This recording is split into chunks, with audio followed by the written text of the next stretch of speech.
नमस्कार। झारखंड में दूसरे चरण का चुनाव मतदान चल रहा है और आपको बता दें कि 38 सीटों पर मतदान चल रहा है।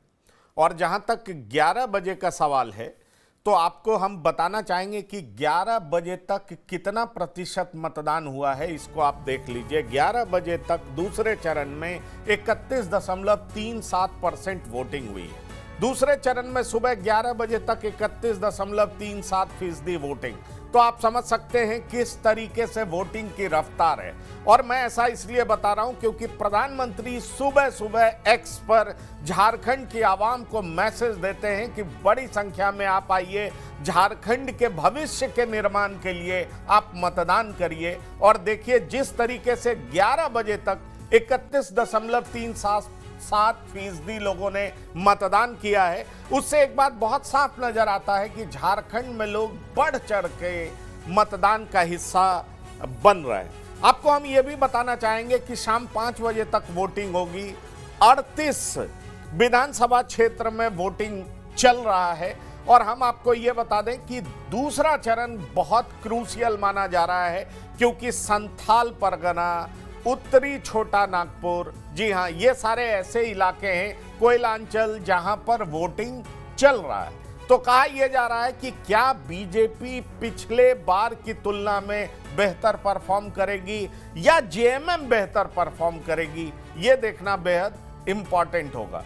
क्योंकि आप यह जान लीजिए कि जिस तरीके से कांग्रेस को लेकर के लगातार बात कही जा रही है कि जेएमएम तो जोरदार परफॉर्मेंस दे रही है, लेकिन कांग्रेस का ढीला कैंपेन, फीका कैंपेन, कांग्रेस के स्टार प्रचारकों द्वारा झारखंड को कम तवज्जो देना निश्चित तौर पर महागठबंधन के लिए परेशानी का सबब बन सकता है। लेकिन जिस तरीके से हेमंत सोरेन और कल्पना सोरेन ने पूरे कैंपेन को अपने हाथों में लिया और कांग्रेस के लिए भी जोरदार प्रचार किया, और आपको बता दें कि ये दोनों सोरेन दंपत्ति ने तकरीबन 100 जगह पर जाकर के प्रचार किया, यानी प्रचार का शतक लगाया दोनों ने मिलकर के। तो आप समझ लीजिए कि किस तरीके से एग्रेसिव कैंपेनिंग सोरेन दंपत्ति द्वारा किया जा रहा है, किस तरीके से हेमंत सोरेन झारखंड में अपनी पत्नी कल्पना सोरेन के साथ मिलकर के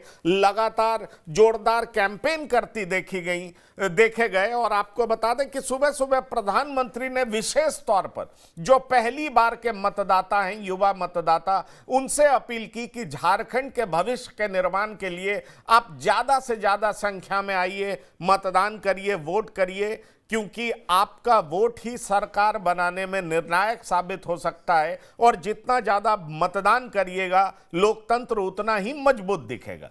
प्रधानमंत्री जिस तरीके से लोगों से आह्वान करते हुए, अपील करते हुए देखे गए हैं, इससे एक बात तो बहुत साफ नजर आता है कि 11 बजे तक 31.37% वोट का मतलब बहुत साफ है कि लोग बढ़ चढ़ करके हिस्सा ले रहे हैं। और आप हमारे स्क्रीन पर देख सकते हैं कि लोग कतार में खड़े हैं और जिस तरीके से वोट देने के लिए लोग अपने धैर्य का परिचय दे रहे हैं, उससे तो साफ कहा जा सकता है कि लोगों में एक उत्साह है, लोगों में जो कहते हैं मतदान को लेकर के एक खुशी है। और निश्चित तौर पर चाहे महिलाएं हो चाहे पुरुष हो, वो इसे एक फेस्टिवल के तौर पर ले रहे हैं। और इसी का तकाजा है कि आप देखिए कि लोग भारी संख्या में लाइन में खड़े होकर के झारखंड में मतदान कर रहे हैं। तो इस मतदान के प्रक्रिया के बीच झारखंड के दिग्गज नेता क्या कह रहे हैं, आइए आपको वो सुनवाते हैं। उसके बाद वहां के ताजा तरीन हालात के बारे में भी बताएंगे। साथ साथ जो इंपॉर्टेंट विधानसभा है जहां दिग्गजों की प्रतिष्ठा दांव पर लगी हुई है, उसके बारे में भी हम बात करेंगे। लेकिन आइए पहले आपको सुनाते हैं कि झारखंड के दिग्गज नेता दूसरे चरण के मतदान को लेकर के क्या कह रहे हैं। आइए आपको वो सुनवाते हैं। देखिए, अभी तो मैं खुद जा रही हूँ और मैं अब जाकर के खुद अब मुआयना करना चाहूंगी कि सब लोग हमारे मतदाता है, चाहे पुरुष हो, महिला हो, बुजुर्ग हो, युवा हो, सब लोग निकलें और अपना मतदान का जरूर प्रयोग करें। बस मैं इसलिए सोची कि अब थोड़ा सा पता लगा लिया जाए क्षेत्र में हमारे लोग कितना निकल रहे हैं। वोटिंग हो रही है मैम, क्या कहना चाहेंगे, क्योंकि तृतीय चरण के चुनाव में जिस तरह से लोगों का निकलना आप लोगों तक पहुंची है, जनसंपर्क लास्ट डे जिस दिन था उस तरह से अब जनसंपर्क कर रही थी, डायरेक्ट कनेक्ट कर रही थी, जी। तो क्या लग रहा है, कितना उम्मीद है अपनी जीत को लेकर आपको? देखिए, मैं अपनी जीत को लेकर इसलिए आश्वस्त हूँ क्योंकि मेरा कार्यकाल बहुत छोटा रहा, 4 से 5 महीने का, और 4 से 5 महीने में मैंने गांडे के लिए जितना किया है, मैं ये समझती हूँ कि उतने कम वक्त में मैंने पूरी अपनी मेहनत लगा के पूरा जी तोड़ मेहनत किया है और लोगों को वो सुविधाएं दी हैं जो उनका हक है। और कहीं ना कहीं अगर इतने कम कार्यकाल में मैंने इतना काम किया है तो आप समझ सकते हैं कि 5 साल तो मेरे लिए बहुत लंबा रहेगा और उस समय मेरे पास बहुत समय भी रहेगा और बहुत काम करने के लिए वक्त भी रहेगा। 100% जीत के प्रति आश्वस्त हैं। बाबूलाल जी मुख्यमंत्री बन रहे हैं, लोगों को बहुत हमने कहा कि 23 तारीख को जब मतगणना हो जाएगी और विधायक दल बैठेगी और इसके बाद आप सब लोगों को बुला करके बता दी जाएगी कौन मुख्यमंत्री। लेकिन बाबूलाल जी आपके जो मतदाता हैं ये तो कह रहे हैं कि मुख्यमंत्री बनेंगे, आपकी पत्नी से भी बात हुई, बोले कि बनेंगे या बढ़ेंगे आगे? देखिए, मतदाता की अपनी सोच होता है, लेकिन लोकतंत्र में दल के जो विधायक चुने जाते हैं वो तय करते हैं। जी, तो आपको उम्मीद है बीजेपी की सरकार बन रही है? मैं 100% मैंने बार बार कहा है कि मैं बीजेपी के नेतृत्व में एनडीए गठबंधन की सरकार बन रही है। पारंपरिक वेशभूषा में बिल्कुल लाल सदरी, आदिवासियों की जो पहचान है, कुर्ता धोती खास हो जाए। नहीं, ये तो हमारी भारतीय जी पोशाक है और मैं पहनता ही हूँ। जी, अरे चल, अरे बाहर चलो यार। आज तो देखिए बाबूलाल मरांडी सर आप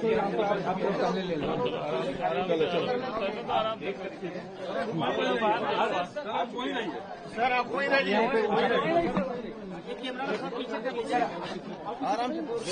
सर आपने वोट कर लिया है, इसको तो हटाइए पीटीआई।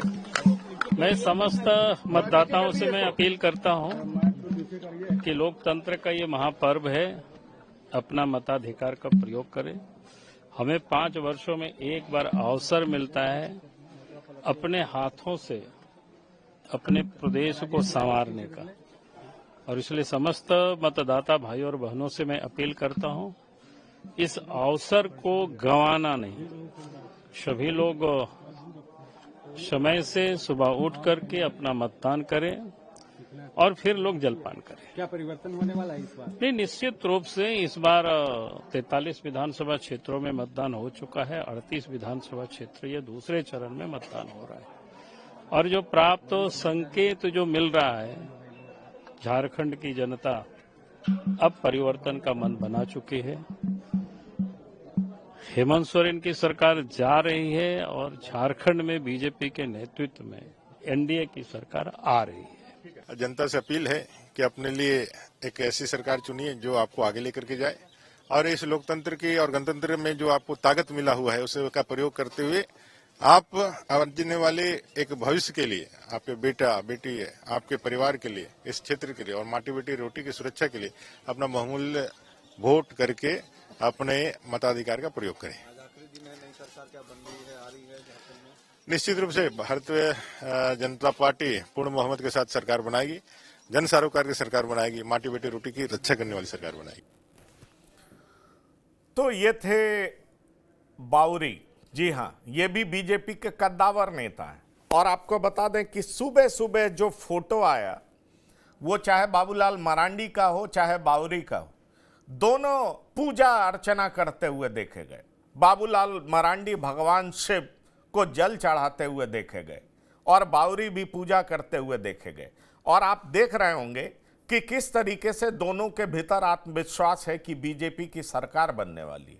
जब पूछा गया बाबूलाल मरांडी से कि क्या आप मुख्यमंत्री बनने जा रहे हैं, ये देखिए मैं आपको स्क्रीन पर दिखा रहा हूं कि किस तरीके से बाबूलाल मरांडी भगवान शिव की पूजा अर्चना कर रहे हैं।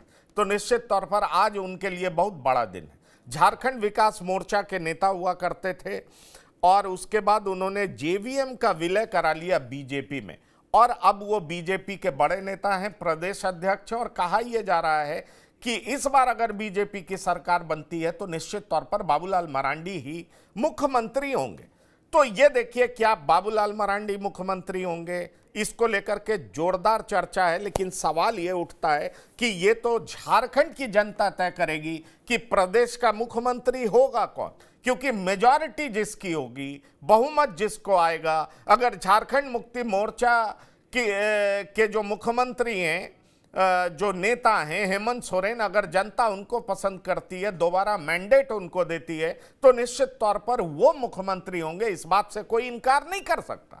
सवाल ये उठता है कि हेमंत सोरेन या बाबूलाल मरांडी, इसको लेकर के आज 38 सीटों पर फैसला होगा कि जीत किसकी होगी। और जीत तय किया जाता है आदिवासी बाहुल्य क्षेत्रों से। 26% मतदाता हैं, आप समझ लीजिए। और जहां तक सवाल है कि इतने परसेंट मतदाता, और खास तौर पर संथाल परगना में जहां 18 सीटें हैं, वहां की स्थिति क्या होगी, और अन्य जगहों पर बीजेपी कैसा करेगी, जेएमएम कैसा करेगी। क्योंकि हमने आपको सुनाया कि कल्पना सोरेन क्या कह रही थी। कल्पना सोरेन की लड़ाई मुनिया देवी के साथ है, और आपको बता दें कल्पना सोरेन कह रही थी कि 5 महीने में उन्हें जितना मौका मिला जोरदार काम किया, लेकिन कहा जा रहा है मुनिया देवी जबरदस्त टक्कर दे रही हैं और कुछ भी हो सकता है। कल्पना सोरेन के लिए रास्ते इतने आसान नहीं है, ये बात भी आप जान लीजिए। तो आखिरकार क्या स्थिति है, इस बात को हम समझने का प्रयास करेंगे, क्योंकि तमाम दिग्गज माधव चंद्र महतो, रविंद्रनाथ महतो, ये दोनों एक दूसरे के आमने सामने हैं। और आपको बता दें शिबू सोरेन के दोनों बहुएं, क्या वो चुनाव जीतेंगी, किसी का सीट फंस रहा है, इन तमाम चीज़ों के बारे में बात करेंगे। क्योंकि हमारे साथ जुड़ रहे हैं मेहमान,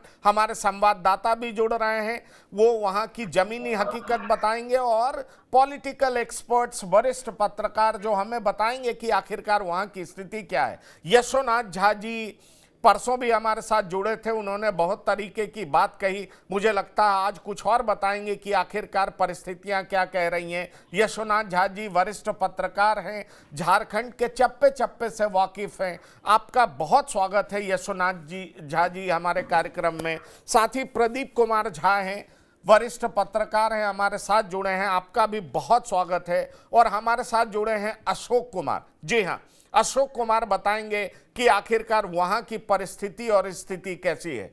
तो मैं सीधा अशोक के पास पहले चलता हूं। अशोक, क्या दिखाई पड़ रहा है, क्योंकि 11 बजे तक जो मतदान का प्रतिशत है वो तो जोरदार वोटिंग की ओर इशारा कर रहा है। अगर तकरीबन 32% लोग 11 बजे तक मतदान कर चुके हैं, तो इसका मतलब साफ है कि नेताओं द्वारा जो अपील की गई है, खासतौर पर चुनाव आयोग द्वारा जो कहा गया है कि पहले मतदान फिर जलपान, इस बात को वहां के लोगों ने भरपूर तरीके से पालन किया है और बड़ी संख्या में लोगों ने आकर के वोट किया है। क्या कहते हैं आप? बिल्कुल बिल्कुल सही आपने कहा कि 11 बजे तक 32%, लगभग 32% मतदान होना अपने आप में यह बताता है कि झारखंड के जो दूसरे चरण की जो 38 सीटें हैं जहां से आज जो मतदान हो रहा है, उसके जो मतदाता है वो काफी जागरूक है।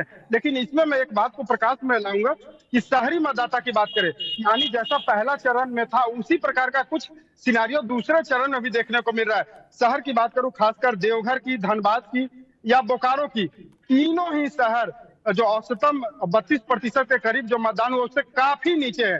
देवघर में जहां 29% मतदान हुआ है, धनबाद में महज 22% के करीब, वहीं बोकारो की बात करें तो लगभग 22 करीब, वहीं महेशपुर की बात करें यानी ग्रामीण क्षेत्र की तो लगभग 38% मतदान हुआ है। यानी फिर एक बार ग्रामीण मतदाताओं की जो सहभागिता है वो शहरों के मुकाबले काफी है। और थोड़ी देर पहले मेरी बात पूर्व केंद्रीय मंत्री रहे सुबोध कांत सहाय से बात हो रही थी, वो मतदान करने के लिए पहुंचे थे। और इस वक्त मैं खिजरी विधानसभा क्षेत्र में ही मौजूद हूँ जहां आज मतदान हो रहा है। जिन 38 सीटों पर मतदान हो रहा है उसमें खिजरी भी शामिल है। सुबोध कांत सहाय ने कहा कि बीजेपी के जो नेता आए हैं वो पिछले 3 महीने से एक एजेंडा सेट करने की कोशिश कर रहे हैं, बांग्लादेश घुसपैठ को लेकर, आदिवासी अस्मियता को लेकर के या डेमोग्राफी चेंज को लेकर के। लेकिन ये तमाम मुद्दे बेमतलब के हैं। उन्होंने कहा कि बेमतलब के मुद्दे, इससे जनता कनेक्ट नहीं करती है और जिस प्रकार का परिणाम आएगा वो इंडिया गठबंधन के पक्ष में आएगा। हालांकि मैं जब सुबह 6:30 बजे से ही विभिन्न मतदान केंद्रों पर जा रहा था, लोगों से बात कर रहा था, मैं बताऊं कि पहले चरण में लोग बांग्लादेश घुसपैठ पे चर्चा नहीं कर रहे थे, लेकिन दूसरे चरण की बात करूं तो आम जनता ये मुखर होकर के कह रही है कि बांग्लादेश घुसपैठ एक बड़ा समस्या है। इससे न सिर्फ आदिवासी बल्कि आम जो यहाँ के जो वोटर्स हैं या यहाँ के बासिंदे हैं वो भी कहीं ना कहीं प्रभावित हो रहे हैं। सरकारी योजनाओं के लाभ में भी घुसपैठ हो रहा है। इस प्रकार की बातें अब आम जनता कह रही है, आम लोग कह रहे हैं, चाहे वो युवा हो या बुजुर्ग हो, सब ने बांग्लादेश घुसपैठ पर चर्चा की, शिक्षा पर चर्चा की, रोजगार पर कहा और ये कहा कि जब झारखंड जो इतना संपन्न तो राज्य है, आपके हिसाब से जो बीजेपी नैरेटिव सेट करने का प्रयास कर रही थी वो दूसरे चरण आते आते तक सेट होता दिखाई पड़ रहा है, आप ये कहना चाहते हैं? बिल्कुल बिल्कुल, क्योंकि मैं नहीं कह रहा हूं, ये आम जनता कह रही है, उनका ये वर्डिक्ट है। उन्होंने भी कहा कि बांग्लादेश घुसपैठ, कई लोगों से मैंने बात की जो हमारे स्क्रीन पे भी चल रही, कई लोगों ने कहा कि बांग्लादेश घुसपैठ बिल्कुल मुद्दा है। और खास करके बताऊं कि जिन 38 अशोक मैं आपसे ये पूछना चाहूंगा, मैं यशोनाथ झा जी आ रहा हूं क्योंकि ये इनका ओपिनियन परसों तक कुछ और था, इसलिए मैं इनकी जानकारी भी लूंगा, ये वरिष्ठ पत्रकार हैं। अशोक, आप ये बताइए कि ये सारी बातें अर्बन इलाके के लोग कर रहे हैं या ग्रामीण इलाके के भी लोग कर रहे हैं? आपने जो लोगों से बात की उसमें आपको इस तरह की बातें करने वाले लोग अर्बन इलाके के थे, शहरी इलाके के थे या ग्रामीण इलाके के थे? देखिए, ऐसा तो एकदम से आइडेंटिफाई नहीं कर सकते, लेकिन ग्रामीण और शहरी दोनों में, खास करके इस 38 विधानसभा क्षेत्रों में, चूंकि संथाल से जुड़ा हुआ है, ये 18 जो संथाल की सीट है वहां पर मतदान हो रहा है और खिजरी में भी मतदान हो रहा है। चाहे शहरी हो या ग्रामीण, हर कोई कहीं ना कहीं बांग्लादेश घुसपैठ जो दूसरे चरण में, जिसे बीजेपी के नेता हो या कांग्रेस के भी नेता की बात करें, तो हर कोई चर्चा इस पर कर रहा था। जैसा गुलाम मोहम्मद मीर ने कह दिया था अपने एक भाषण में कि 450 में जो गैस सिलेंडर की बात कहते कहते उन्होंने कहा कि हिंदू मुसलमान और घुसपैठियों को भी। या पिछले दिनों की मैं बात कहूं तो पहला जो चरण का मतदान हुआ उससे पहले रांची में ईडी की रेड पड़ी थी। वो रेड बांग्लादेश घुसपैठ को लेकर हुई थी। वो उस आधार पर हुई थी कि रांची में 3 लड़कियां गिरफ्तार हुई थी जो बांग्लादेश से उनका कनेक्शन था। तो बांग्लादेश का मुद्दा न सिर्फ संथाल में है बल्कि रांची के ही खिजरी और सिल्ली में भी देखने को मिल रहा है, जहां पर आज 38 सीटों को लेकर के मतदान हो रहा है। चलिए अशोक, मैं आपसे और जानकारी लूंगा, आप बने रहिए हमारे साथ यशोनाथ झा जी हैं। यशोनाथ झा जी, आपने सुना हमारे संवाददाता बता रहे हैं कि सेकेंड फेज तक आते आते ये जो बांग्लादेश वाला नैरेटिव है, घुसपैठ वाला, वो पिक करने लगा है, लोग इसकी बात करने लगे। क्या आप सहमत हैं इससे?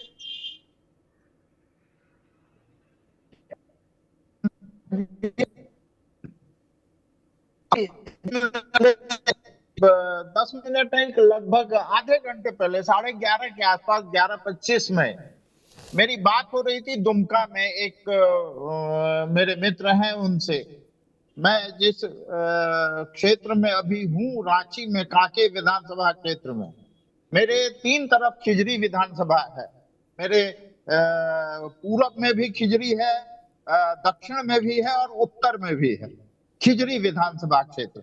तो खिजरी मैं घर से नहीं निकला हूं आज सुबह से, लेकिन मेरी बात हुई है जो दुमका में और पाकुड़ जो सबसे ज्यादा घुसपैठ का मुद्दा जहां सबसे ज्यादा गर्म, वहां लोग बात तो कर रहे हैं शहरी इलाके में, इसमें कोई संदेह नहीं है। खिजरी में अशोक भाई जैसा कह रहे हैं बात कर रहे होंगे, मुझे नहीं पता है, मैं नहीं कह सकता, लेकिन दुमका में शहरी इलाके में और पाकुड़ में भी शहरी इलाके में, आपने एक सवाल किया था अशोक जी से कि शहरी है या ग्रामीण वोटर जो बात कर रहे हैं घुसपैठियों के बारे में, तो मैं आपको बता दूं कि दुमका में और पाकुड़ में शहरी इलाके के वोटर, शहरी इलाके के लोग घुसपैठिए की बात जरूर कर रहे हैं।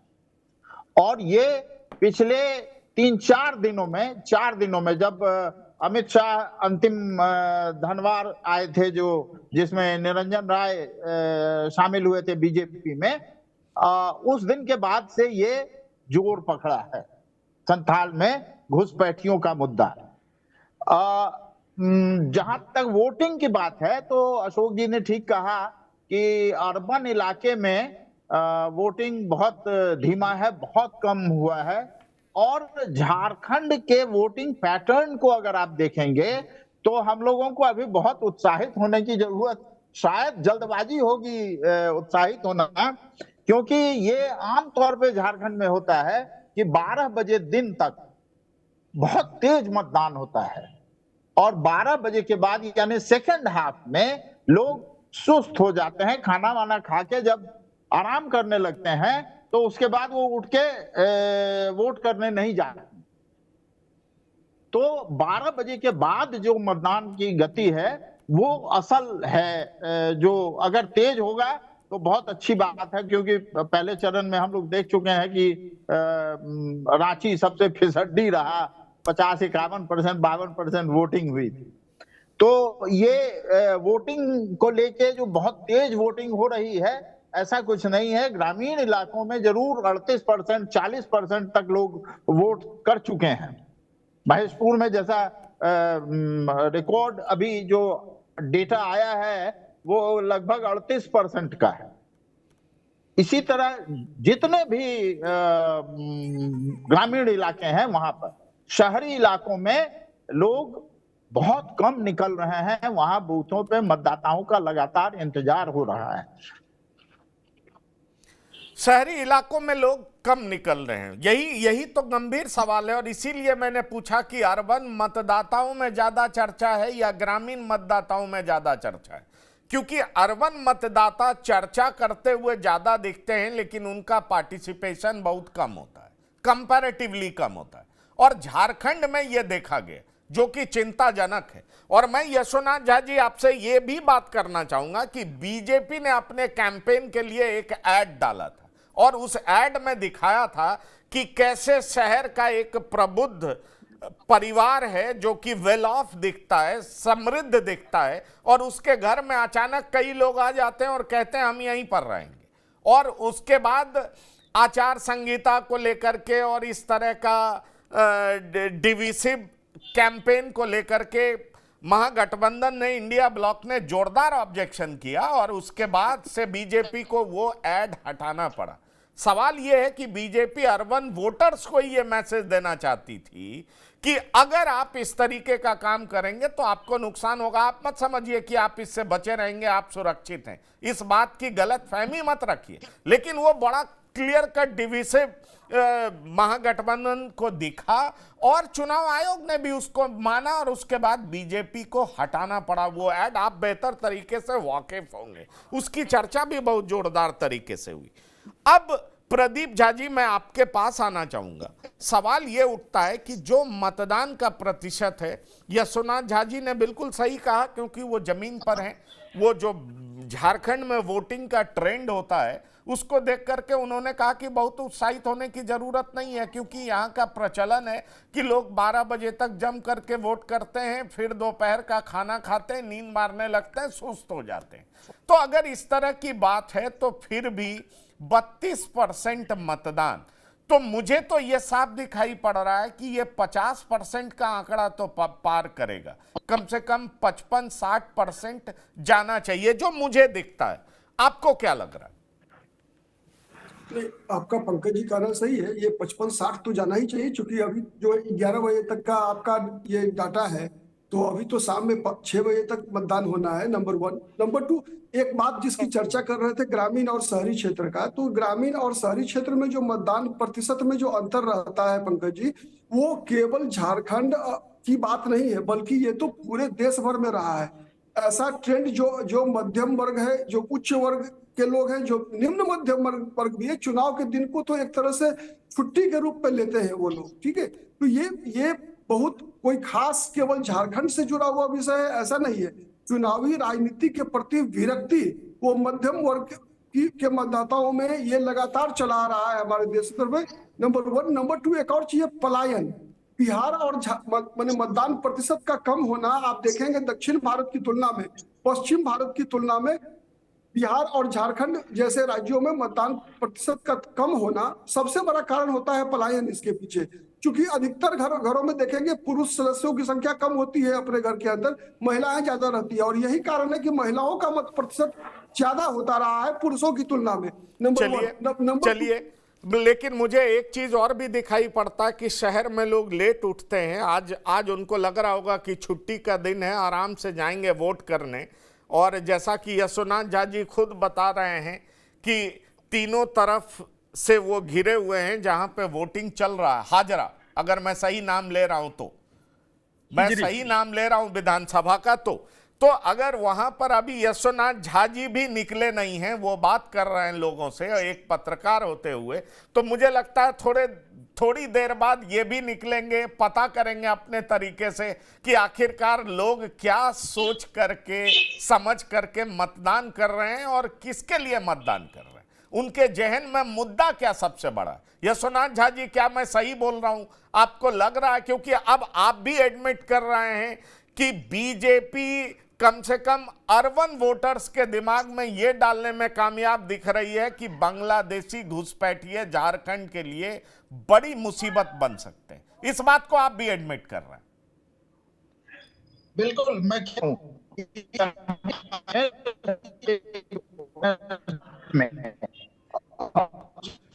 जो हैं, मुझे नहीं पता कि उस आधार पे वो वोट करेंगे या नहीं करेंगे। जहां तक उस विज्ञापन की बात आप जो कर रहे थे, जो एक चुनाव आयोग के आदेश पे बीजेपी ने उसको हटाया है उसको, उस विज्ञापन को लेके बीजेपी के जो शहरी इलाके के जो अर्ध शहरी आप कह सकते हैं, अर्ध शहरी इलाके के जो बीजेपी के लोग थे, वो भी अनकंफर्टेबल महसूस कर रहे थे। और मेरी 2 दिन पहले, परसों, आज है बुधवार, रविवार को मेरी बात हुई बीजेपी के कुछ लोगों से। उन्होंने भी कहा कि हाँ, हम लोगों के पास भी ये फीडबैक आया है कि ये विज्ञापन बैड टेस्ट में है। अब ये कहां से आया, कौन बनाया, कैसे रिलीज हुआ, ये मुझे नहीं पता, लेकिन शहरी इलाकों के वोटर में घुसपैठिए का मुद्दा बातचीत के केंद्र में है। ये मैं एकदम पिछले 2 दिनों में ये सडनली चेंज हुआ है। चलिए, अब सवाल ये उठता है कि 38 सीटों पर मतदान चल रहा है। प्रियदर्शी रंजन जी भी हमारे साथ जुड़ गए। मैं आपसे ये पूछना चाहूंगा कि पिछले चुनाव में 24 सीटें महागठबंधन को मिली थी, मतलब इन 38 में से 24। इस बार आपका फीडबैक क्या बताता है? इन 38 क्षेत्र में बीजेपी बेहतर करेगी, महागठबंधन पिछड़ जाएगी, या महागठबंधन अपनी स्थिति बरकरार रखेगी या और बेहतर कर सकती है? क्योंकि मैं सुबह सुबह कल्पना सोरेन की बातें सुन रहा था और अपने दर्शकों को दिखाया भी कि कल्पना सोरेन बहुत कॉन्फिडेंट दिख रही थी, और मैं हैरान हूं कि एक नेत्री जिसका अनुभव महज 4-5 महीने का है, वो जितना कॉन्फिडेंटली बात कर रही हैं, और उसके बाद जिस तरीके से उन्होंने लोकप्रियता हासिल किया है झारखंड में, वो काबिले तारीफ है। सवाल ये उठता है कि क्या कल्पना सोरेन हेमंत सोरेन के साथ कंधा से कंधा मिलाकर के जिस तरीके से प्रचार कर रही हैं, क्या हेमंत सोरेन वापस सत्ता में आ रहे हैं? क्या दिखाई पड़ रहा है आपको? या आप ये मान रहे हैं कि बीजेपी दूसरे चरण तक ये नैरेटिव सेट करने में कामयाब हो गई कि बांग्लादेशी घुसपैठ से खतरा है झारखंड को, तो बीजेपी को फायदा होने जा रहा है? प्रियदर्शी रंजन। बहुत जोरदार मुकाबला है, बहुत जबरदस्त मुकाबला है, बहुत दिलचस्प मुकाबला है। 38 सीटें हैं जिस पर आज चुनाव हो रहा है, इनमें से 20 पर विरासत की लड़ाई है। कहीं ना कहीं बहू हैं, कहीं बेटी हैं, कहीं भाई भतीजावाद है, कहीं किसी परिवार से जुड़ा हुआ मामला है। 38 में से 20 मामला। कल्पना सोरेन जिनका आप जिक्र कर रहे थे, भले ही उनका अनुभव 4-5 महीनों का रहा हो, लेकिन उनकी विरासत लंबी है, उनकी राजनीतिक विरासत है, और घर परिवार से व्यक्ति सीखता है। कल्पना सोरेन ने भी निश्चित तौर पर घर परिवार की राजनीति को समझा होगा, सीखा होगा, और जहां तक उनके बॉडी लैंग्वेज का बात है या जो विश्वास का बात है, वो अद्भुत है, और उसका असर इम्पैक्ट पड़ रहा है। पिछले चरण वाले चुनाव में भी पड़ा था, और इस पर भी मुझे लगता है कि पड़ेगा। हालांकि उनकी अपनी सीट पर कहा जा रहा है कि बहुत कांटे का मुकाबला है भी गांडेय से, लेकिन जो कल्पना सोरेन ने विश्वास दिखाया है, उस विश्वास की भूरी भूरी प्रशंसा होनी चाहिए, क्योंकि राजनीति में महिलाओं को उतना प्रश्रय नहीं दिया जाता है या उन्हें उस रूप में नहीं देखा जाता है, खास करके बिहार झारखंड में। बिहार झारखंड में जो महिलाएं राजनीति में आई हैं उनका सिर्फ उदाहरण राबड़ी देवी है, और राबड़ी देवी से तुलना कर दिया जाता है कि क्या आप राबड़ी देवी हैं क्या, और कल्पना सोरेन के बारे में भी कहा जा रहा था कि ये राबड़ी नहीं, देवी चलिए क्या। ठीक है, लेकिन एक आरोप तो लगेगा कि ये पति पत्नी की पार्टी है। इस तरह की बात देखिएगा आने वाले दिनों में सुनेंगे, वैसे कुछ लोग कह भी रहे। अशोक, मैं आपसे पूछना चाहूंगा, एक और पार्टी है जिसकी चर्चा अब होने लगी है, और वो पार्टी है JLKM, जयराम महतो की पार्टी। कहा जा रहा है कि जयराम महतो किंग मेकर बन सकते हैं, 10 सीट पर उनका प्रभाव देखा जा रहा है, इस तरह की चर्चा है।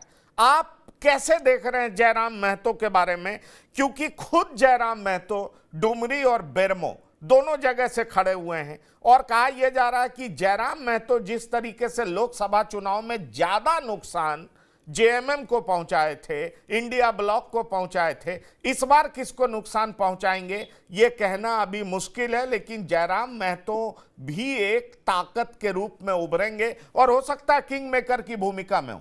क्या देख रहे हैं आप?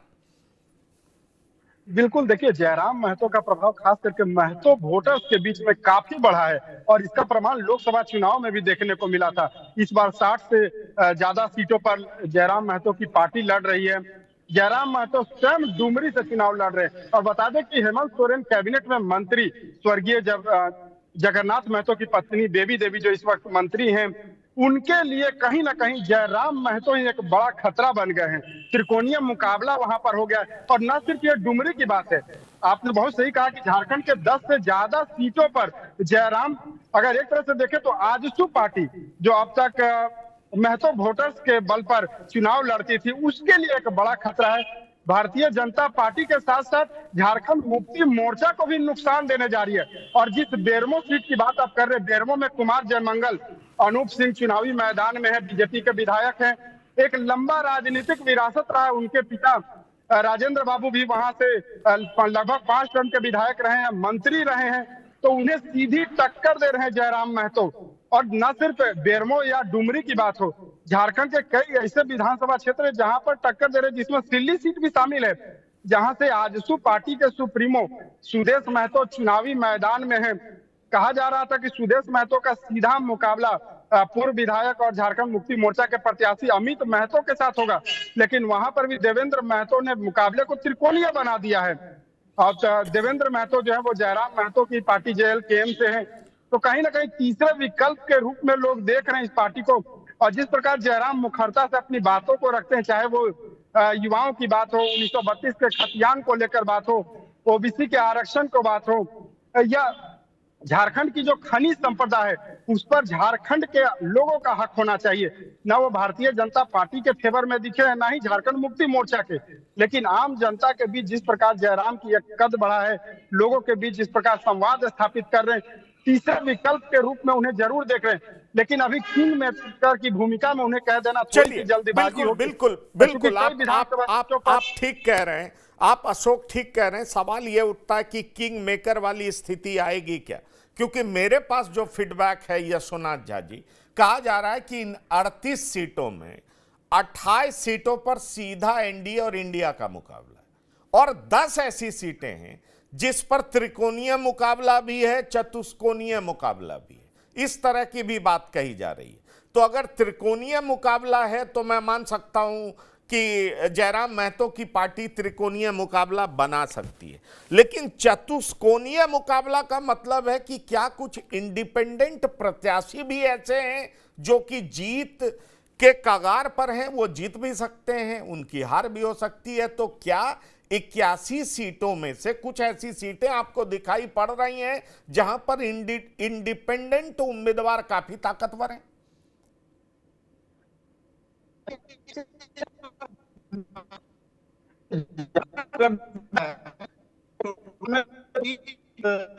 वहाँ निर्दलीय उम्मीदवार बहुत मजबूत हैं, मजबूती से चुनाव मैदान में है, बल्कि 3 सीट। और अब जो है दूसरे चरण की सिर्फ 1 सीट है जहां निर्दलीय उम्मीदवार बहुत मजबूती से चुनाव मैदान में है, और वो सीट आपको बहुत आश्चर्य होगा जान के, वो बाघमारा की सीट है। बाघमारा जो ढुल्लू महतो जो सांसद हैं अब, उनके भाई लड़ रहे हैं वहां से, और मथुरा महतो जेएमएम से हैं, सॉरी जलेश्वर महतो हैं कांग्रेस से, और उनके बीच में रोहित जो है वो बहुत मजबूती से ये मैदान में डटे हुए हैं। दूसरी सीट जो निर्दलीय बहुत मजबूती से थे वो थे धनवाड़ में निरंजन राय, जो वापस हो गए हैं, तो अब उनकी चर्चा बेकार है। और एक सीट जो हुसैनाबाद में, जो पहले चरण में पलामू में हुसैनाबाद सीट है, वहां विनोद सिंह बहुत मजबूती से चुनाव मैदान में थे। हालांकि चुनाव के दिन सुबह को करीब 10 बजे, यही 10-11 बजे उन्होंने अनाउंस किया कि मैं हार रहा हूं और मेरा वोट जो है वो आप आरजेडी को दे दीजिए। तो अब सिर्फ एक सीट है जहां निर्दलीय जो है वो बहुत मजबूती से चुनाव मैदान में है। हालांकि जमशेदपुर पश्चिम में, जमशेदपुर पूर्वी में जहां पूर्णिमा दास साहू, रघुवर दास की बहू और डॉक्टर अजय कुमार के बीच मुकाबला है, वहां दो लोग हैं, शिवशंकर सिंह हैं जो बहुत मजबूती से चुनाव मैदान में है, बागी बीजेपी के, लेकिन मैं नहीं मानता कि वो विनिंग कैंडिडेट है।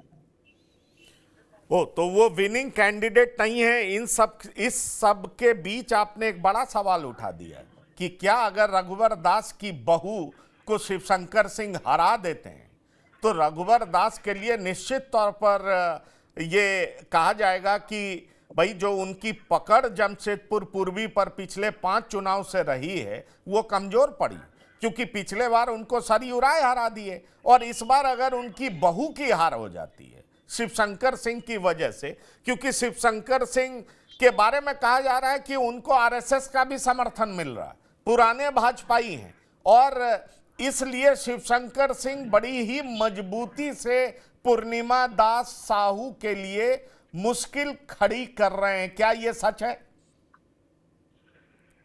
मुश्किल खड़ी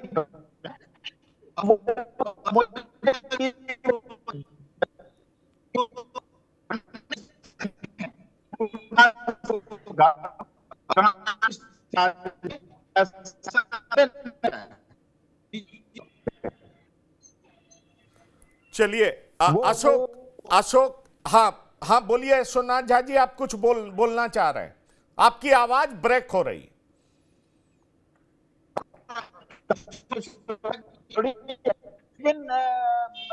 शिवशंकर सिंह पूर्णिमा दास साहू को हरा देंगे, ये मैं नहीं मानता कि हरा देंगे, इतना तो नहीं हो सकता है। नहीं चलिए ठीक है, पर अजय कुमार किताब है, ये हो सकता है। अब इसमें जो है ना, जमशेदपुर पूर्वी की जो स्थिति है, जो वहां रघुवर दास का जो गढ़ है, वो उसको तोड़ पाना सरयू राय जैसे कैंडिडेट से ही संभव है। ये अजय कुमार और शिवशंकर सिंह और आरएसएस वगैरह से कुछ नहीं होने वाला है। चलिए, तो आप अपनी बात कह रहे हैं, रघुवर दास ही हार सकते हैं। आप अपनी बात कह रहे हैं, लेकिन मैं आपसे एक बार और पूछना चाहूंगा, और मैं चाहूंगा कि इस पर आप क्लियर कट ओपिनियन दें। अमर बाउरी की स्थिति क्या है और सुदेश महतो की स्थिति क्या है? कांटे के संघर्ष में फंसे हुए, कांटे का मुकाबला है, बहुत फोटो फिनिश होगा, बहुत फोटो फिनिश है, बहुत बहुत बहुत।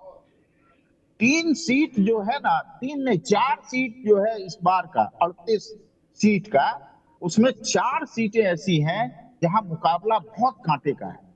उसमें पहली सीट चंदन क्यारी है, दूसरी सीट बेरमो है, तीसरी सीट सिल्ली है और चौथी सीट डुमरी है। ये बहुत कांटे के टक्कर में फंसा हुआ है, कुछ भी हो सकता है। तो डुमरी से किस किस के बीच में है? सिल्ली में तो ठीक है, सुदेश महतो, अमित महतो हैं। डुमरी में बेबी देवी हैं जेएमएम से, और यशोदा देवी है बीजेपी से, आजसू की उम्मीदवार थी वो, बीजेपी की हैं यशोदा देवी, और जयराम महतो खुद हैं।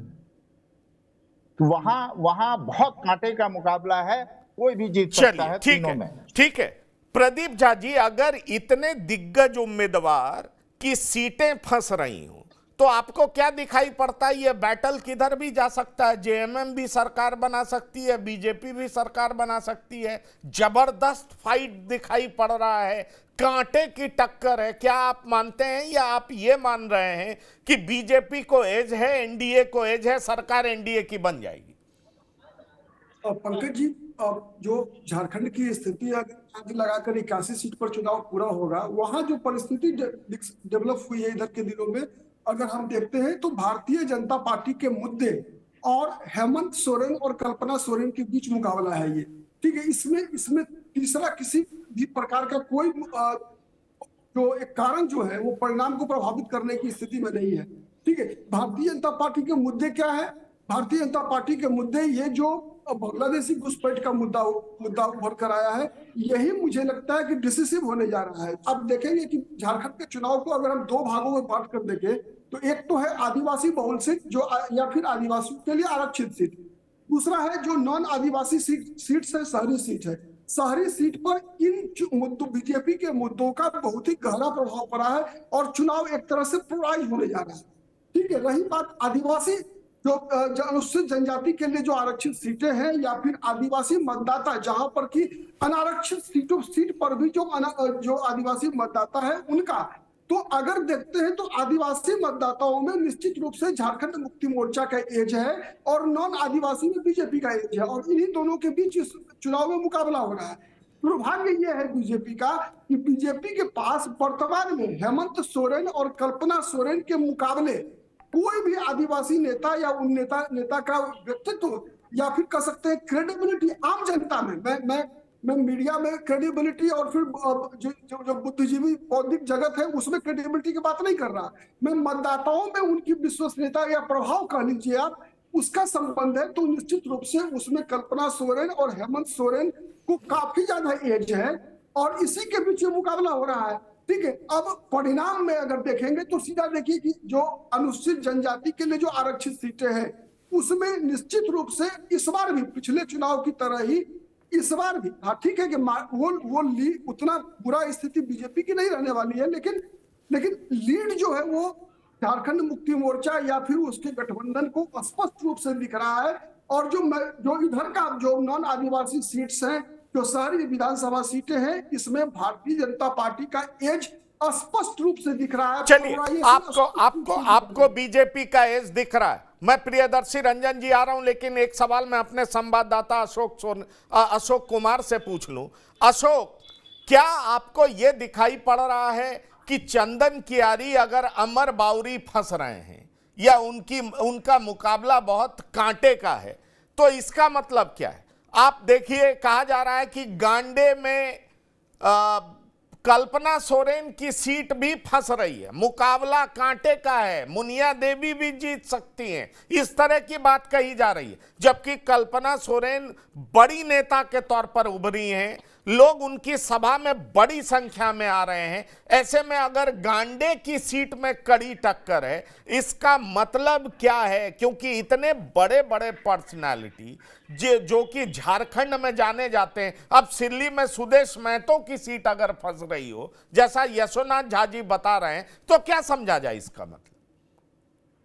बिल्कुल, आपने सही कहा। पहला जो आपका सवाल था चंदन कियारी को लेकर के, तो चंदन कियारी में बता दूं कि उमाकांत रजक एक बड़े नाम है। जितना अमर कुमार बावरी का है उतना ही बड़ा कद उमाकांत रजक का है। और उमाकांत रजक की अब से पहले, अगर 2 महीने पहले की बात करूं, तो वो बीजेपी के साथ वाले आजसू पार्टी के नेता थे। आंदोलनकारी के रूप में उनकी पहचान है वहां पर। और चुनाव में टिकट और जिस प्रकार का तालमेल बन रहा था, इसमें उमाकांत रजक को ये भनक लग गई थी कि ये सीट कहीं ना कहीं भारतीय जनता पार्टी के पाले में जाएगी, उनके खाते में जाएगी। इसलिए उन्होंने ही पाला बदल लिया और झारखंड मुक्ति मोर्चा में शामिल हो गए। मैं उस दिन सीएम हाउस में मौजूद था, मुख्यमंत्री आवास में मौजूद था। मुख्यमंत्री ने ये कहा कि जिस प्रकार का सम्मान और कद दुर्गा सोरेन का मेरे दिल में है, उसी प्रकार का कद और सम्मान आंदोलनकारी उमाकांत रजक के लिए है, क्योंकि ये झारखंड आंदोलन से जुड़े हुए हैं। और उमाकांत रजक का चंदन कियारी में पकड़ होना ही ये बताता है कि अमर बावरी जो नेता प्रतिपक्ष है, तमाम नेता प्रचार कर रहे थे, लेकिन अमर बावरी अपने ही विधानसभा क्षेत्र के अंदर सीमित रह गए। वो अपने ही क्षेत्र पर केंद्रित रह गए और बीजेपी के नेताओं ने उन्हें भी कह सकते हैं एक तरह से यही टास्क दे दिया कि आप अपने क्षेत्र को बचाइए, क्योंकि जिस प्रकार दूसरे नेता झारखंड के अलग अलग क्षेत्रों में प्रचार करने के लिए निकले, लेकिन अमर बावरी केवल अपने ही विधानसभा क्षेत्रों में जनसंपर्क करते रहे। जहां तक बात सिल्ली की करूं तो सिल्ली में फिलहाल जो समीकरण है वो थोड़ा बदला है। अमित महतो हालांकि झारखंड मुक्ति मोर्चा से उम्मीदवार बनाए गए हैं, पूर्व में उन्होंने ही सुदेश महतो को मात दिया था, लेकिन बता दें कि चुनाव से महज कुछ महीने पहले वो झारखंड मुक्ति मोर्चा में वापसी किया है। इससे पहले वो जयराम महतो के साथ चले गए थे और झारखंड मुक्ति मोर्चा को ही कहीं ना कहीं वो युवाओं का खिलाफ बताते थे, महिलाओं के खिलाफ बताते थे, झारखंड के खिलाफ बताते रहे। तो अब जब वो फिर एक बार झारखंड मुक्ति मोर्चा में शामिल हो गए हैं, अब झारखंड मुक्ति मोर्चा के एजेंडे को लेकर जा रहे हैं, तो थोड़ी सी जनता उनसे असमंजस वाली स्थिति में रहेगी, क्योंकि 2-3 महीने पहले की अगर उनका भाषण देखे या उनकी जो जनता के बीच बातें होती हैं, अशोक ठीक है, मैं आपसे एक और सवाल लूंगा, फिर प्रियदर्शी रंजन जी के पास जाना चाहूंगा मैं। अशोक, मैं आपसे यह पूछना चाहता हूं कि क्या झारखंड की जनता में, खास तौर पर जो कांग्रेस पार्टी लड़ रही है, कांग्रेस पार्टी को लेकर के भी उतना उत्साह है जितना जेएमएम के लिए दिख रहा है? क्योंकि मैं तो यह देख रहा हूं कि पूरे कैंपेन को हेमंत सोरेन और कल्पना सोरेन, जो दोनों मिलकर के पति और पत्नी ने मिलकर के इंडिया ब्लॉक के कैंपेन को हाईजैक कर लिया। मतलब लोग इनको देखना चाहते हैं, लोग इनको सुनना चाहते हैं, और जिस मुस्तैदी से ये दोनों कैंपेन कर रहे हैं, चुनाव लड़ रहे हैं, बीजेपी के इतने आक्रामक कैंपेन के बावजूद इन दोनों का जो कैंपेन है और इन दोनों के लिए जो लोगों में आकर्षण दिखाई पड़ रहा है, वो क्या कहता है? क्या आपको लगता है कि जेएमएम ने 30 सीटें कांग्रेस को देकर के गलती कर दी, क्योंकि जेएमएम खराब परफॉर्म नहीं करने जा रहा है, लेकिन कांग्रेस की स्थिति ढीली है, कैंपेन भी उसका फीका रहा है? बिल्कुल, बता दूं कि जब से चुनावी प्रक्रिया शुरू हुई है, हेमंत सोरेन और कल्पना सोरेन ने चुनावी सभाओं का शतक लगाया है, लेकिन कांग्रेस पार्टी की बात करें तो राहुल गांधी की बात हुई या मल्लिकार्जुन खड़गे की महज 6 सभाएं, प्रियंका गांधी पूरी तरीके से नदारत रही। हालांकि दूसरे केंद्रीय नेताओं ने जरूर जगह लिया जो कांग्रेस पार्टी की तरफ से आए थे, लेकिन कांग्रेस पार्टी का एक तरह से कह सकते हैं कि जो इस बार का परफॉर्मेंस है वो बिल्कुल उस प्रकार होगा जैसा 2014 में था। और झारखंड मुक्ति मोर्चा के लिए कहीं ना कहीं उसकी जो सहयोगी दल है कांग्रेस, वो एड ऑन नहीं करने जा रही उनके लिए, बल्कि ये माइनस पॉइंट हो गया है। और आपने बिल्कुल सही कहा कि 30 सीटें देकर के अब जो राजनीतिक सलाहकार या झारखंड मुक्ति मोर्चा के नेताओं से भी जब बात हो रही थी, हालांकि वो अपना नाम नहीं बताना चाह रहे थे, लेकिन उन्होंने ये कहा कि हमें 20 से ज्यादा सीटें नहीं देनी चाहिए थी। अगर हम 43 के बजाय 55 सीटों पे लड़ते तो अकेले उस क्षमता में आते कि चलिए, आपने मेरे सवाल का जवाब दे दिया। प्रियदर्शी रंजन, सीधा सवाल है कि जेएमएम तो जोरदार परफॉर्म कर रही है, कल्पना सोरेन और हेमंत सोरेन की जोड़ी जबरदस्त परफॉर्म कर रही है, लेकिन कांग्रेस कमजोर कड़ी साबित होने जा रही है। ठीक उसी तरीके से जैसे महाराष्ट्र के बारे में भी कहा जा रहा है कि वहां शरद पवार की एनसीपी बेहतरीन प्रदर्शन करेगी, लेकिन कांग्रेस और एनसीपी उद्धव, क्योंकि मेरी कुछ बीजेपी नेताओं से बात हो रही थी, उनका कहना था कि दरअसल सीटों के बंटवारे में शरद पवार की एनसीपी ने बेहतर सीटें ले ली, कांग्रेस और उद्धव ठाकरे की पार्टी जो शिवसेना है वो बेहतर सीटें नहीं ले पाई, और साथ ही साथ उनके भीतर मुद्दे को लेकर के भी कंफ्यूजन है। क्या आपको लगता है कि झारखंड में भी स्थिति वैसी है? कांग्रेस के उम्मीदवार जहां चुनाव लड़ रहे हैं वो अपने नेता पे कम और सोरेन दंपत्ति पर ज्यादा रिलाई कर रहे हैं, इसलिए दूसरे चरण में जो अभी अशोक बता रहे थे कि प्रचार का शतक लगाया सोरेन दंपत्ति ने, हेमंत सोरेन और कल्पना सोरेन ने, तो अगर कांग्रेस जो भी सीटें लाएगी वो हेमंत सोरेन और कल्पना सोरेन की वजह से लाएगी झारखंड में। अपना कांग्रेस का जो जमीन है बड़ी तेजी से खिसका है, ऐसा कुछ आप देख पा रहे हैं क्या? कांग्रेस कमजोर कड़ी साबित हो रही है। कांग्रेस और आरजेडी, राष्ट्रीय जनता दल को भी जो सीटें मिली हैं उस पर भी बहुत टफ फाइट है, और कहने में कोई गुरेज नहीं है कि बमुश्किल 1 सीट आरजेडी जीत पाएगी, बहुत मुश्किल से। और उसी तरीके से कांग्रेस का भी जो परसेंटेज रहेगा वो बहुत नीचे का रहेगा। प्रदर्शन इंडिया गठबंधन की ओर से पूरा दारोमदार जो है वो हेमंत सोरेन पर ही है, कल्पना सोरेन पर ही है। और इन दोनों ने अपनी भूमिका को पूरी तरीके से निर्वाह किया है, जिस तरीके से उन्होंने रैलियां की, जनता कनेक्ट कर रही है। वो बिल्कुल ठीक है, लेकिन वो कहते हैं ना, बैटन रेस में अगर आपका साथी कमजोर हो तो कैसे जीतेंगे यशोनाथ? तो ये बीजेपी लीड वाले जो गठबंधन है ना, उसमें भी ये स्थिति है। आजसू बहुत बढ़िया प्रदर्शन नहीं करने जा रहे। क्या ऐसी स्थिति है यशोनाथ झा जी, जैसे बीजेपी के साथ आजसू उतनी अच्छी परफॉर्मेंस नहीं देगी, ठीक उसी तरीके से जेएमएम के साथ कांग्रेस अच्छा परफॉर्मेंस नहीं देगी, पर एक बड़ा फर्क यह है कि आजसू सिर्फ 10 सीटों पर चुनाव लड़ रही है और यहां पर कांग्रेस 30 सीटों पर चुनाव लड़ रही है। ज्यादा नुकसान इंडिया ब्लॉक का होगा अगर कांग्रेस बेहतर नहीं करती है। तो आपको क्या दिखाई पड़ रहा है जमीन पे?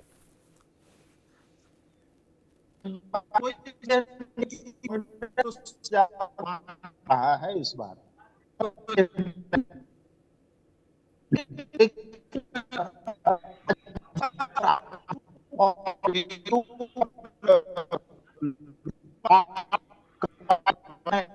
लगता है नेटवर्क का इशू है। आप थोड़ा आगे बढ़ करके बोलें तो आवाज साफ तरीके से आएगी। जी कह रहा हूं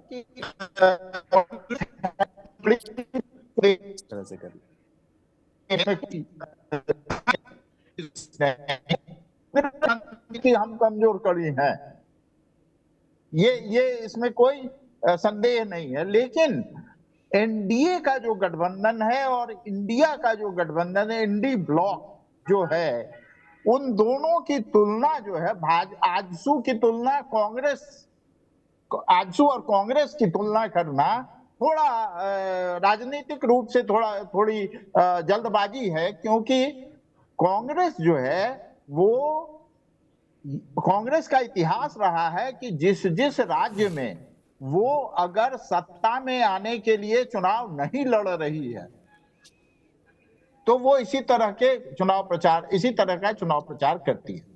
जैसे महाराष्ट्र में उसको पता है कि मेजॉरिटी आएगी तो उद्धव ठाकरे सीएम बनेंगे,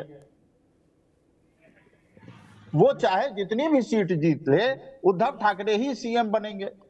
बिहार में चाहे कितनी भी सीट जीत ले तेजस्वी यादव ही सीएम बनेंगे, ये उसको पता है। वो उसी लाइन पे इसी तरह का चुनाव प्रचार करती है आई है। कांग्रेस का इतिहास रहा है, जहां वो मजबूती से चुनाव लड़ती है, चुनाव प्रचार करती है, वहां उसको कहीं ना कहीं सत्ता की आकांक्षा होती है। ये अलग बात है कि उसकी पूरी हो या नहीं हो। लेकिन कांग्रेस को इस बार झारखंड में जो 2019 में सबसे शानदार प्रदर्शन किया था, उसने 16 सीटें जीतकर इस बार वो सिंगल डिजिट या बमुश्किल 10 सीटों पे आ जाए तो बहुत है उसके लिए। मैं मानूंगा कि बहुत है, कांग्रेस को 10 सीटें नहीं तो ये तो बहुत बड़ा नुकसान हो जाएगा ना महागठबंधन के लिए। ये तो इंडिया ब्लॉक के लिए बहुत बड़ा नुकसान हो जाएगा। अगर आप 30 सीट पर लड़ करके अगर आप 10 पे आ जाते हैं मैक्सिमम, वो भी आप मैक्सिमम दे रहे हैं, तो ये तो इंडिया ब्लॉक के लिए बड़ा नुकसान होगा। हेमंत सोरेन, कल्पना सोरेन की मेहनत पे पानी फिर जाएगा। सवाल ये उठता है कि अगर आजसू 10 में 5 ले आए तो भी ज्यादा नुकसान नहीं होगा। मैं आजसू और कांग्रेस की तुलना नहीं कर रहा हूं, लेकिन मैं एक स्थिति की बात कर रहा हूं, परिस्थिति की बात कर रहा हूं, जहां पर एक टीम है और एक टीम का आजसू मेंबर है, दूसरे टीम का कांग्रेस मेंबर है। आजसू का वो वेटेज एनडीए में नहीं है जो कांग्रेस का वेटेज इंडिया ब्लॉक में। अगर यहां कांग्रेस खराब करती है तो उसका सीधा असर इंडिया ब्लॉक पे पड़ेगा। मैं यही बात कर रहा था यशोनाथ झा जी आपसे। तो अगर आप 30 में 10 बमुश्किल दे रहे हैं और आजसू को कितनी सीटें दे रहे हैं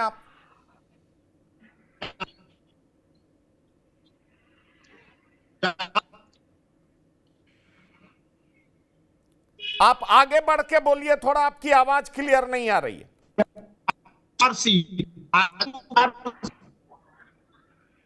कितनी सीटें बताई आपने?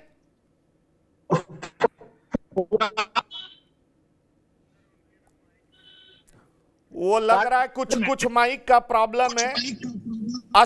अशोक मैं आ रहा हूं प्रदीप झा जी। अशोक, आपको क्या लग रहा है आजसू कितनी सीटें पे मजबूत दिखाई पड़ती है? देखिए, मैं जितना मैं घूमा हूं, चाहे आज भी जो मतदान हो रहा है, 4 से 5 सीटें ऐसी हैं जहां पर आजसू अबाउट टू विन या नेक टू नेक में कहीं ना कहीं वो बढ़त की ओर बढ़ रही है।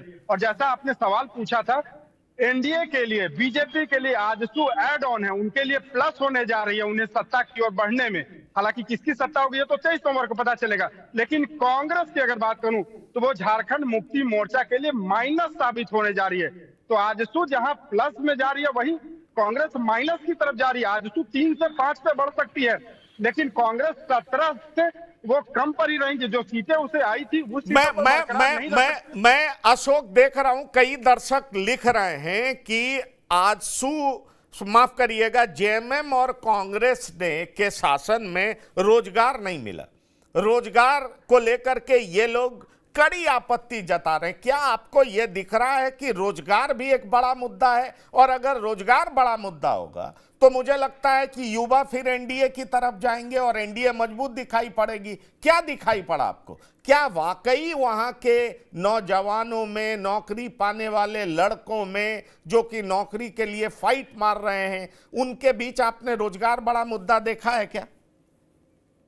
बिल्कुल, रोजगार बहुत बड़ा मुद्दा है। और झारखंड जितना संपन्न राज्य है, लेकिन यहाँ इंडस्ट्री की बात करें या कोई भी बड़े उद्योग की बात करें तो कुछ भी ऐसा बड़ा उद्योग नहीं। एक एचईसी है जो आज बिल्कुल ऐसे स्थान पर पहुंच गई कि वहां के कर्मचारियों को 2 सालों से वेतन ही नहीं मिला, कोई नया उद्योग नहीं लगा। और सबसे विडंबना देखिए कि झारखंड जैसे राज्य के युवाओं को महज 15 से 20 हजार रुपए की नौकरी के लिए उन्हें मुंबई जाना पड़ता है, दिल्ली जाना पड़ता है, दूसरे शहरों में जाना पड़ता है। आज ये बातें मतदाताओं ने हमसे कही, युवा मतदाताओं ने टीवी 9 से जब बात कर रहे थे उस दौरान उन्होंने कही कि छोटी छोटी पैकेज पे हमें मुंबई जाना पड़ रहा है, दिल्ली जाना पड़ रहा है, हमारे राज्य में क्यों नहीं?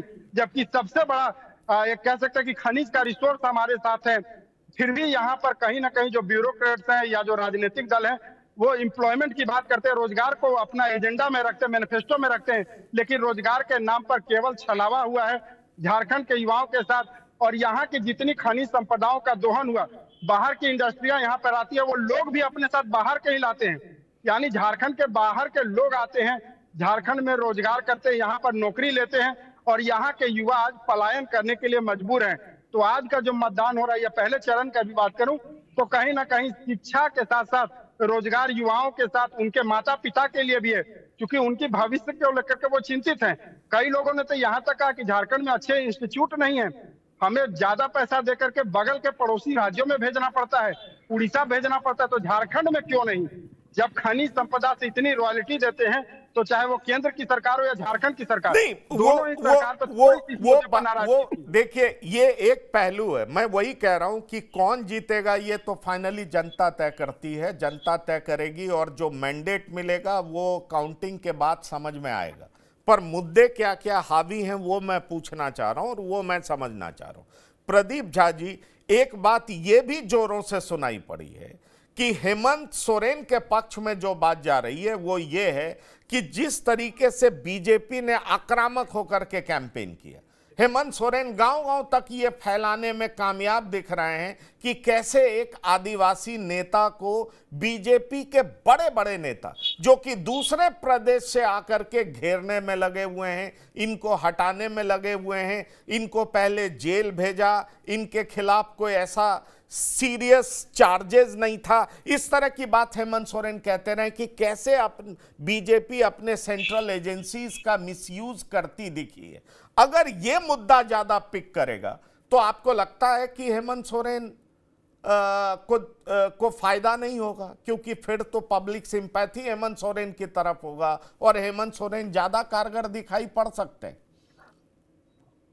पंकज जी, हेमंत सोरेन को फायदा मिलेगा या नहीं मिलेगा ये तो चुनाव का परिणाम 23 तारीख को आएगा तो पता चलेगा, लेकिन इतना तय है कि चुनाव के मुद्दों के केंद्र में हेमंत सोरेन है। हेमंत सोरेन जहां एक तरफ आपने जैसा कहा कि अपने आप को जेल भेजने को बीजेपी की साजिश बताते हैं, बीजेपी की केंद्रीय एजेंसियों पर यह आरोप लगाते हैं कि बीजेपी बदले की भावना से उन्हें फंसाने का प्रयास कर रही है, ठीक है। वहीं दूसरी तरफ भारतीय जनता पार्टी इस बात का आरोप लगा रही है कि एक तरह से मुस्लिम तुष्टीकरण के प्रतीक के रूप में हेमंत सोरेन को पेश कर रही है। बीजेपी ये चाहती है कि हेमंत सोरेन जो है आदिवासियों के हितों के साथ खिलवाड़ कर रहे हैं। बीजेपी जब ये मुद्दा बनाने का प्रयास कर रही है कि हेमंत सोरेन जो है बांग्लादेशी घुसपैठियों को संरक्षण देते हैं। हेमंत सोरेन को इस बात की चिंता नहीं है कि आदिवासी महिलाओं से विवाह करके बांग्लादेशी मुसलमान उनकी जमीनों को हड़प रहे हैं। मुखिया पति बनकर अनुसूचित जाति के लिए जो रिजर्व जो पंचायत का पद है उस पर कब्जा करके वो उसके शक्तियों का उपयोग कर रहे हैं। तो बीजेपी भी और हेमंत सोरेन खुद भी केंद्र जो मुद्दों के केंद्र में तो हेमंत सोरेन ही है, इस बात में कहीं कोई शक नहीं है। हाँ, नंबर 1 तो इसका प्रभाव जो है, इसका लाभ बीजेपी को गैर आदिवासी मतदाताओं के बीच मिल रहा है, लेकिन आदिवासी मतदाताओं के बीच जिनके लिए बीजेपी ये मुद्दा उठा रही है उनके बीच ये लाभ नहीं मिल रहा है। ये बीजेपी के लिए समस्या है।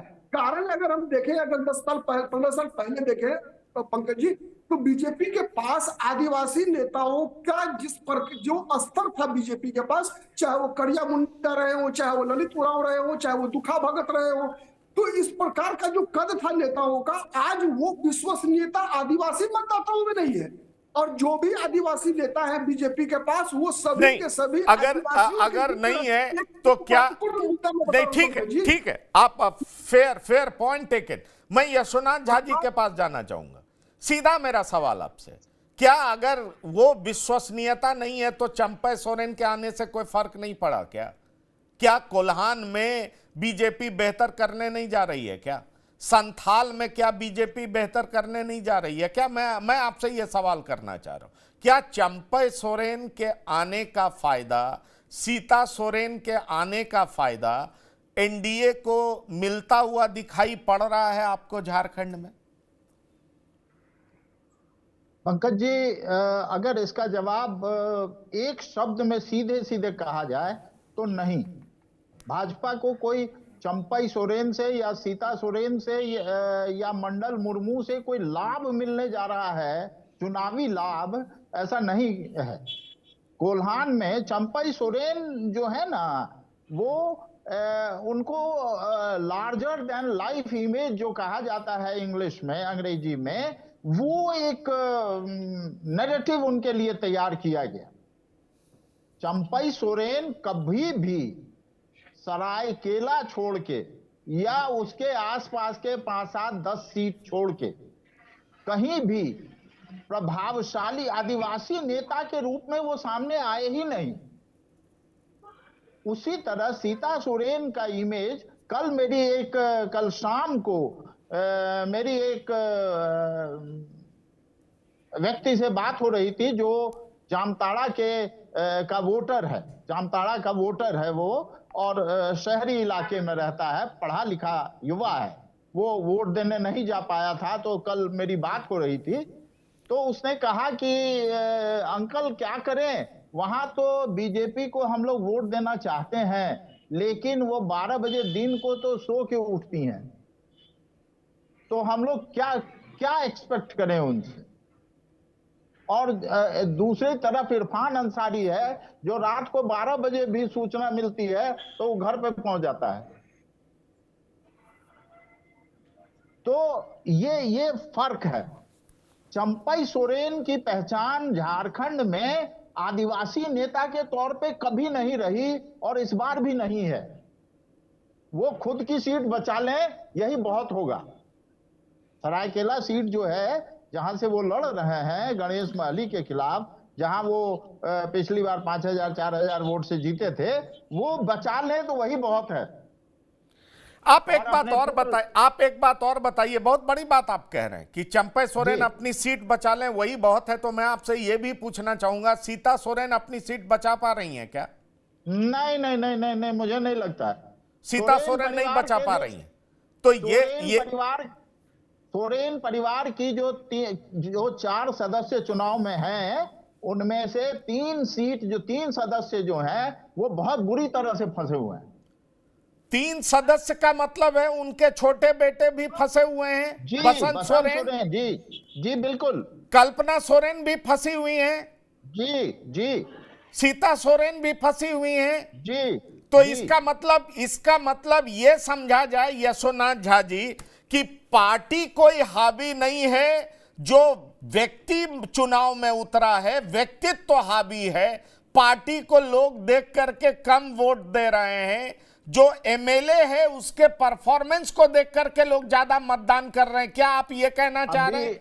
अभी आप शुरुआत में, हम लोगों के डिस्कशन की शुरुआत में अशोक भाई ने यही कहा कि यहाँ मुद्दा जो है, चुनाव का मुद्दा जो है वो कैंडिडेट है, उसका परफॉर्मेंस है, उसका काम है, उसकी इमेज है।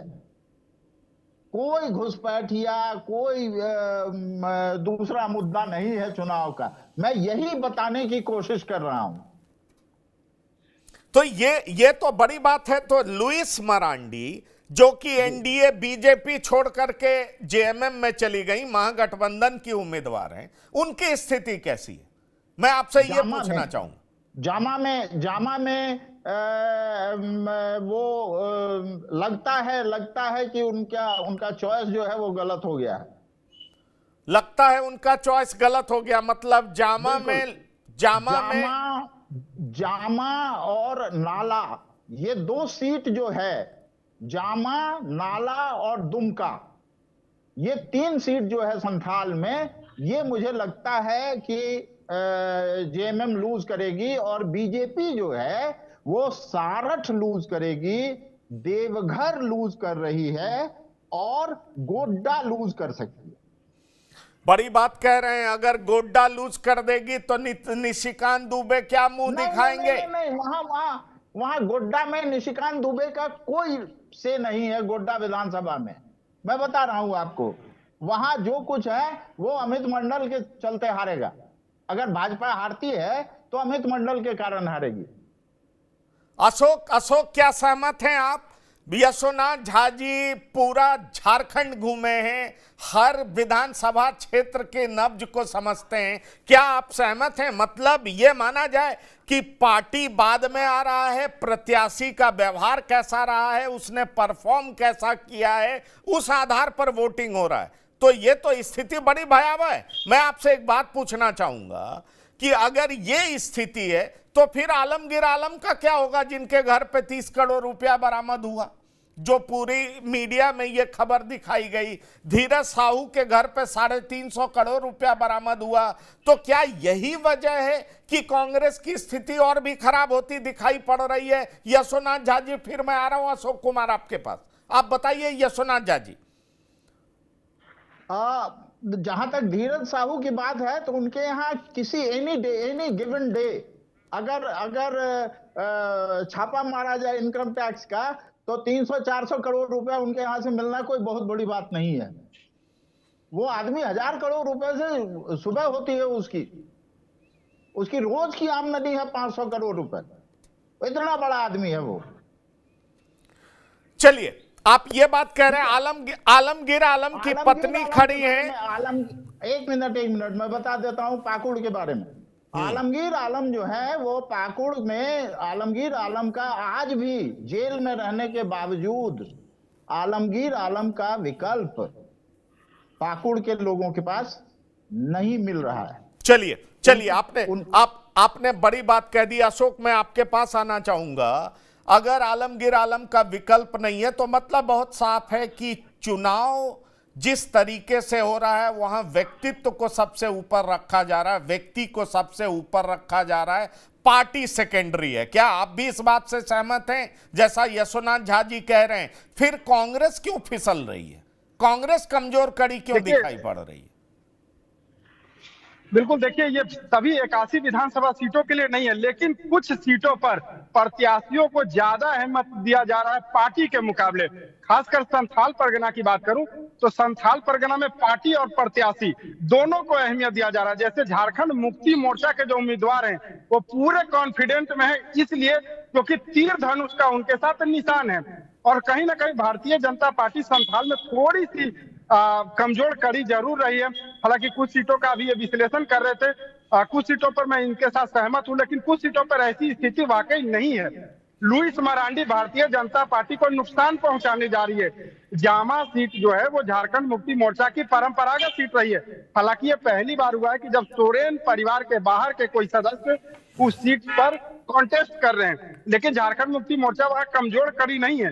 लुइस मरांडी की भी संथाल परगना में अच्छी पकड़ है, और पकड़ का अंदाजा आप इसी बात से लगा सकते हैं कि वर्ष 2014 में उन्होंने हेमंत सोरेन को दुमका से मात दिया था। उस सीट से मात दिया था जिस सीट पर शिबू सोरेन सहित पूरे सोरेन परिवार का गढ़ था। हेमंत सोरेन को उन्होंने मात दिया था। हालांकि इस बार समीकरण बदला है। जामा सीट से जहां सीता सोरेन प्रत्याशी हुआ करती थी, उम्मीदवार हुआ करती थी, वो इस बार जामताड़ा चली गई। लुइस मरांडी जामा से हैं। जामा और जामताड़ा दोनों की अलग स्थिति है। सीता सोरेन थोड़ी सी जामताड़ा, जो उनके लिए एक नया फील्ड था, वहां पर जो आदिवासी मतदाता है और मुस्लिम मतदाताओं से थोड़ी कनेक्शन बनाने में वो पीछे रह गए। हालांकि आदिवासी मतदाताओं के बीच सीता सोरेन का प्रभाव बढ़ा है। और खास करके संथाल की अगर बात करूं तो संथाल के जो 7 एसटी रिजर्व सीटें हैं या दूसरे जो विधानसभा सीट है जहां पर आदिवासियों की बहुलता या फैक्टर है, वहां कहीं ना कहीं शिबू सोरेन, हेमंत सोरेन और ये तीर धनुष का जो निशान झारखंड मुक्ति मोर्चा, उसके प्रति एक सॉफ्ट कॉर्नर जरूर है जो फायदा पहुंचाता है। हालांकि सीता सोरेन के लिए थोड़ा सा नेगेटिव गया है। आप बड़ी बात कह रहे हैं। और अगर मैं चतरा भी पूछ लूं आपसे, क्योंकि चतरा की चर्चा हमेशा होती रही है, चतरा में 20 कौन है? जी आवाज नहीं आ पाया। चतरा में 20 कौन है? बिल्कुल देखिए, चतरा सीट की मैं बात करूं तो चतरा सीट की मैं बात करूं तो देखिए, वहां से जो हेमंत सोरेन कैबिनेट में मंत्री रहे सत्यानंद भोक्ता, चूंकि वहां पर कास्ट वाला फैक्टर आ गया था, तो उनकी बहू रश्मि प्रकाश वहां से उम्मीदवार थी। वहीं चिराग पासवान की पार्टी ने भी वहां से उम्मीदवार उतारा है। तो ऐसा लग रहा है जैसे मानो जिस प्रकार का, चूंकि वहां वोटिंग हो चुकी है और जैसा मैंने वहां के लोगों से बात किया, लग रहा है कि चिराग पासवान का खाता खुलने जा रहा है। ठीक है, खाता खुलने जा रहा है। ठीक है। प्रियदर्शी रंजन जी, दोनों हमारे यशोनाथ झा जी और अशोक कुमार जमीन पर हैं, अच्छा अनुभव है, जमीन की नब्ज को परखते हुए बता रहे हैं। तो क्या आप झारखंड में किसकी सरकार बनते हुए देख पा रहे हैं? अगर मैं आपसे सीधा सवाल करूं तो टफ फाइट है। मैंने कल भी कहा था, मैं आज भी उसी पर अड़ा हुआ हूं कि यहाँ कुछ भी संभव है। और मुझे लग रहा है कि निर्दलियों की बड़ी भूमिका होने जा रही है। निर्दलीय या छोटे मोटे जो JKLM ऐसी की जो पार्टियां हैं, ये लोग जो कुछ सीट लेकर के आएंगे, उन पर किसकी सरकार बनेगी ये निर्भर करेगा। क्योंकि हेमंत सोरेन ने एड़ी चोटी का जोर लगा रखा है। 5 साल सरकार चलाने के बाद भी एंटी इनकम्बेंसी को जिस तरीके से मैनेज किया है, अपने ऊपर आरोप लगने के बाद भी जिस तरीके से वे मुखर होकर के जनता के बीच में हैं, उससे कहीं ना कहीं जो एज भारतीय जनता पार्टी को 6 महीने पहले मिलता हुआ दिख रहा था, 7 महीने 8 महीने पहले मिलता हुआ दिख रहा था, वो चुनाव के दिन में नहीं है, आज नहीं है जब वोटिंग हो रहा है। आज हेमंत सोरेन टफ फाइट दे रहे हैं, बड़ी लड़ाई है। और भारतीय जनता पार्टी मुझे लगता है कि लंबी लड़ाई की ओर जा रही है। जिस तरीके से उसने बांग्लादेशी घुसपैठिया जो मुद्दा है, बांग्लादेशी घुसपैठियों का, रोहिंग्या का जो मुद्दा है, देशव्यापी मुद्दा है, उस देशव्यापी मुद्दे को झारखंड में लेकर के आई है। और इस चुनाव में जो उसने थर्मामीटर लगाया है बांग्लादेशी घुसपैठियोयों का, उसका प्रभाव आने वाले वर्षों में भी भारतीय जनता पार्टी पर पड़ेगा और भारतीय जनता पार्टी झारखंड में उसका प्रयोग करती रहेगी। ठीक है।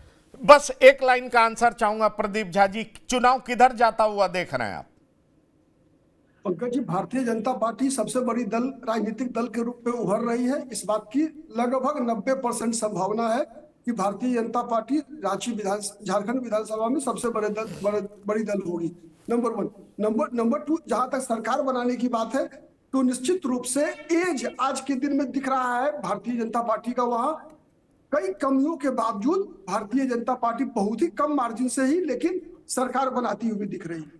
चलिए, तो सरकार किसकी बनेगी इसका इंतजार हम लोग को रहेगा। 23 तारीख बहुत दूर नहीं है, लेकिन जमीनी स्थिति क्या है और बड़े बड़े दिग्गजों की स्थिति क्या है वो हमने आपके सामने रखा। सवाल यह है कि हेमंत सोरेन की दोनों बहुएं जीत रही हैं या उसमें दोनों की सीटें फंसी हुई है, यशोनाथ झा जी कह रहे थे, वो भी मैंने आपको सुनाया। बसंत सोरेन की भी सीटें फंस रही है, वो भी मैंने आपको बताया। सुदेश महतो की भी सीट फंस रही है, यशोनाथ झा जी कह रहे थे, वो भी हमने बताया। तो कई दिग्गजों की प्रतिष्ठा दांव पर है, और अगर सीधे शब्दों में कहें तो 6 से 7 मुख्यमंत्री और 1 उप मुख्यमंत्री की प्रतिष्ठा दांव पर है। सवाल उठता है कि झारखंड में ऊंट किस करवट बैठेगा, ये देखना दिलचस्प होगा। हम ताजा तरीन खबरों के साथ लगातार आपके सामने पेश होते रहेंगे। प्रियदर्शी रंजन जी आपका, अशोक कुमार आपका, यशोनाथ झा जी आपका, प्रदीप कुमार झा जी आपका इस प्रोग्राम में शिरकत करने के लिए बहुत बहुत धन्यवाद और शुक्रिया। तो इस प्रोग्राम में इतना ही। ताजा तरीन खबरों के लिए आप लगातार देखते रहिए TV9। धन्यवाद, नमस्कार।